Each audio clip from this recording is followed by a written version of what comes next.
So number 3 is respect for human beings, for other human beings, which means don't kill them. So number 3, not to kill. Why? Not only because it's disrespectful, not only because God says so. We just said the human being is special. He's the crown of creation. To destroy a human life is to destroy an entire world. To save a human life is to save a world. The potential of life, you know what one individual can bring about to this world? One. Yes? Is it to kill or to murder? We're talking about murder here, to kill. Murder. To kill and to murder is the same thing, isn't it? No, it's different. What's the difference? When you go to war, you're killing the enemy. Well, obviously, we're talking about in a situation where you don't need to kill. Yeah. Obviously, we're not talking. This is not war, right? You kill somebody because you don't like him, you're upset at him, or for some other selfish reason. We're not talking about self-defense and so forth. So kavod lanivraim, having respect for humanity, is important because what every human being represents, the value of a human being, which we sometimes underestimate. When we talk about abortion, another week, I'll emphasize this point on how some people did not want to have that baby. And they were almost ready to abort that baby.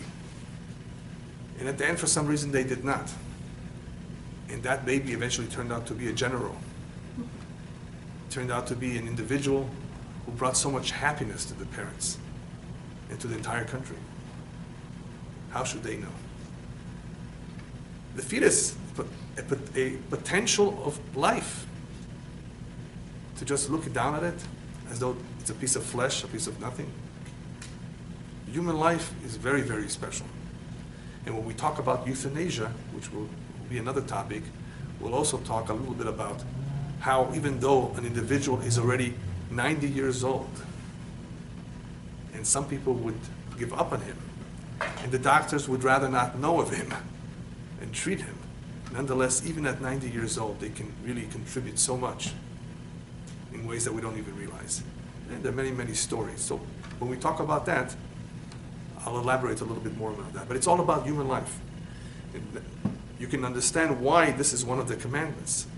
If it were to be left for the human being to decide, some human beings have already decided that perhaps we should put an age limit until when people should live their lives, after which they should die. Why should they drain the treasury of the country?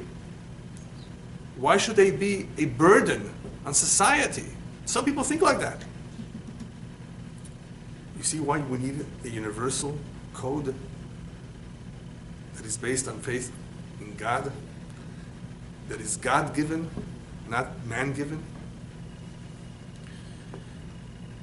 What branches out from this commandment is Ezra Lazulat, helping others. We may not be saving their lives, but we need to help them. We need to be considerate of them. That too is included. Number 4, respect for marriage, for man-woman relationship, to protect its sanctity. Whoever betrays that special relationship is betraying something called love, a very powerful component that unites people, which in some ways corresponds or is similar to the union that we seek with God. The love, the connection that we want to have with Him. Betraying the marriage would therefore be almost tantamount like betraying God. Betraying the whole purpose of life, which is continuity, procreation, and the strong connection between two souls. So there's so much to this commandment that people don't understand. And this is one area that perhaps we need to spend more time on because it covers many, many areas. Number 4. It's called adultery. Number 4, therefore, in general terms, is called adultery. Exactly. Arayot. Adultery. Adultery in English, yes. What branches out from this, at least one example of what branches out or is inferred from this, is immoral or deviant behavior of all kinds. And you probably know what I mean by that. There's all kinds of immoral behavior, all kinds of things that people do that are deviant in nature, that are not compatible with what God wants for this world.